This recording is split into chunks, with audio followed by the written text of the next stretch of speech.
Ciao, bentornati. Se vi ricordate il primo video che ho fatto riguardo a questo Samsung Dual Cook, vi ricorderete pure delle lamentele in quel video e vi ricorderete anche del fatto che vi avevo detto che era difficilissimo pulire il vetro di questo forno, perché a differenza degli altri forni non è facile da smontare, cioè sì, puoi smontare l'intera struttura ma non riesci ad accedere al vetro, all'interstizio che c'è tra i due vetri. Mi sono accorta che è possibile aprire lo sportello, cioè smontarlo, ma è un lavoro assurdo, cioè ci sono non so quante viti, specialmente quello che dà più problemi è questo meccanismo dell'apertura del mezzo sportello.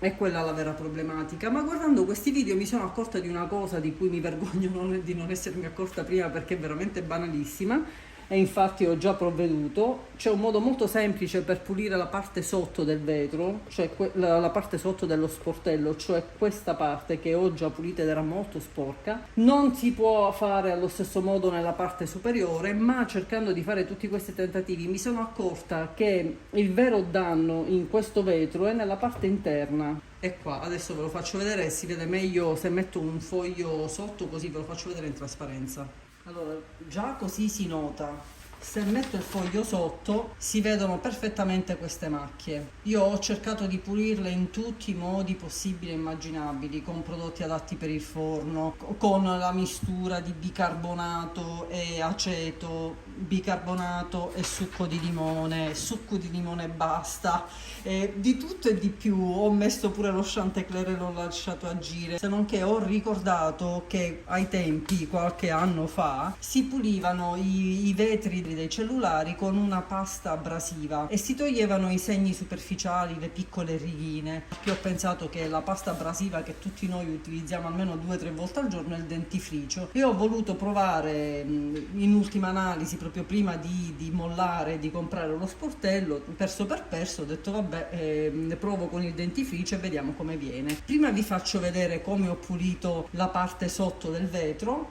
e poi vi faccio vedere che cosa ho scoperto con la pulizia tramite il dentifricio. Ho comprato un dentifricio da €1 e vi faccio vedere l'effetto che fa su questo vetro, perché in realtà avrei fatto una vitaccia per smontare tutto, per poi scoprire che queste macchie che sembrano che non si possono nemmeno grattare, proprio sono resistentissime. Questo ingiallimento in realtà non è all'interno tra i due vetri, ma è all'esterno, e l'ho scoperto proprio tramite il dentifricio. Ma prima vi voglio fare vedere come si pulisce il vetro di sotto. Allora, quando noi apriamo la metà superiore dello sportello, questo rimane piegato, che nel mio caso è la parte più sporca, ma non mi ero mai accorta, qua si crea lo spazio tra i due vetri della parte sotto dello sportello. E allora cosa ho fatto? Ho preso questa lunga paletta di legno, ed è pure sottile abbastanza. Ho preso una pezzuola di quelle che si usano in cucina,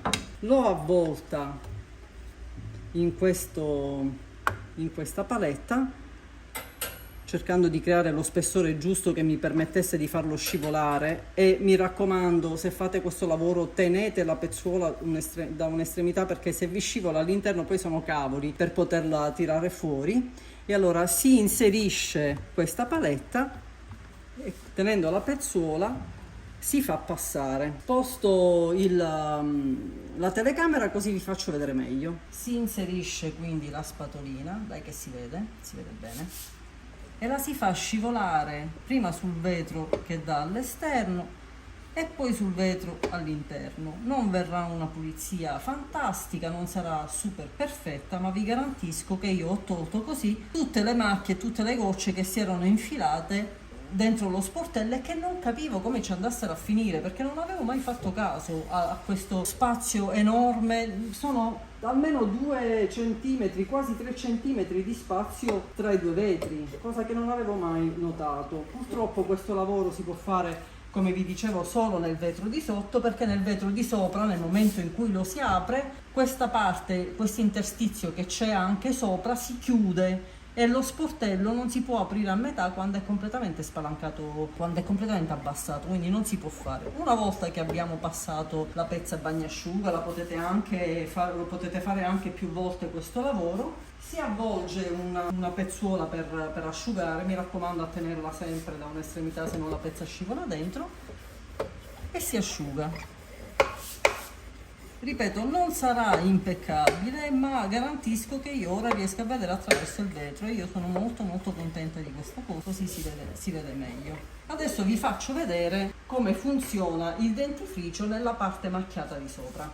Ho attaccato la carta sotto così vedete perfettamente in trasparenza il giallo del vetro, il giallo che non si riesce a togliere con nulla, nemmeno se passassi una spugnetta così, non si toglie, il rischio di graffiare il vetro ma non si toglie. E allora ho trovato quindi la soluzione con il dentifricio, ho leggermente inumidito la parte, lo stavo facendo anche da questo lato ma mi sono bloccata così vi faccio vedere. Poi ho preso un dentifricio il più scarso che ho trovato ma in cui c'era il fluoro, ne ho messo un pochettino,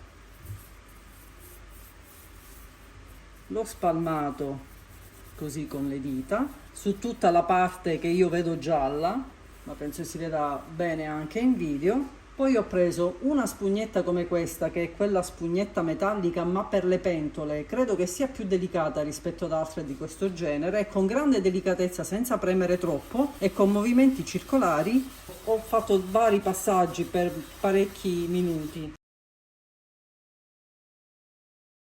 Magari ci saranno dentifrici più efficaci di questo, io il primo che ho utilizzato per esempio e che mi ha dato effetto immediato è questo campioncino di Curacept che è una versione in gel, ha funzionato alla grande. Stavolta ho comprato un dentifricio come questo, vediamo se ha lo stesso effetto del Curacept, passandolo piano piano, ogni tanto bagno questa spugnettina.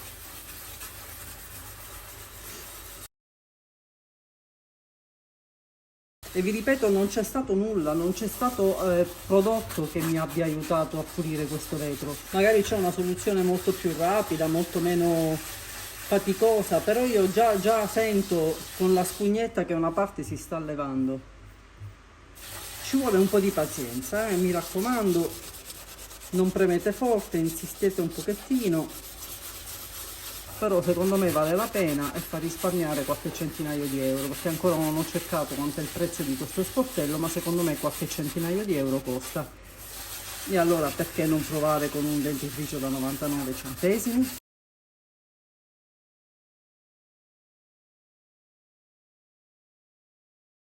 Tra l'altro con questa spugnettina riesco ad andare proprio sui bordi dove è difficilissimo rimuovere lo sporco.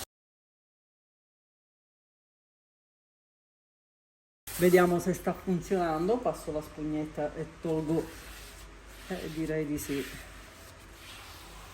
Eh sì, guardate qua, non c'è stato verso con niente. Quindi insomma vi volevo far vedere una soluzione che finalmente ho trovato, magari la sapevate già, magari invece no e vi torna utile. Adesso finisco di pulire il vetro e poi ci vediamo per farvi vedere il risultato finale.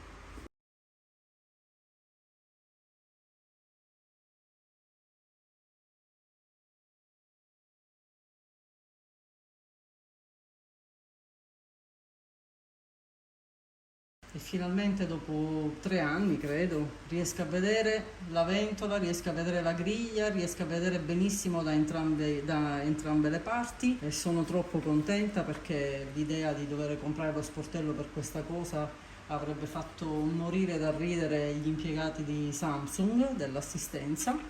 Il vetro è pulito, per carità, non sarà impeccabile, però l'importante per me è riuscire a vedere la ventola.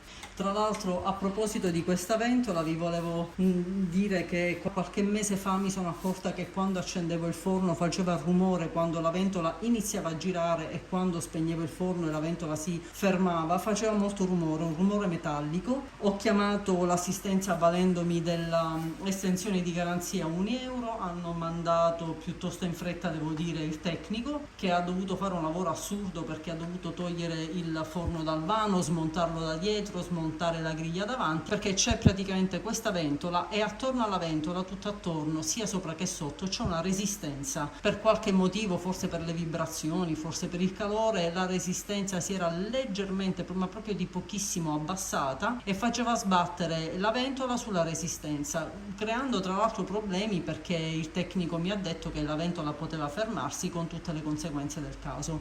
Il forno l'ho potuto utilizzare soltanto come vano intero, non come mezzo vano, mi hanno ordinato il pezzo, hanno sostituito la resistenza ed è tornata a posto. E questo lo hanno fatto e non si sono inventati nessuna mia responsabilità.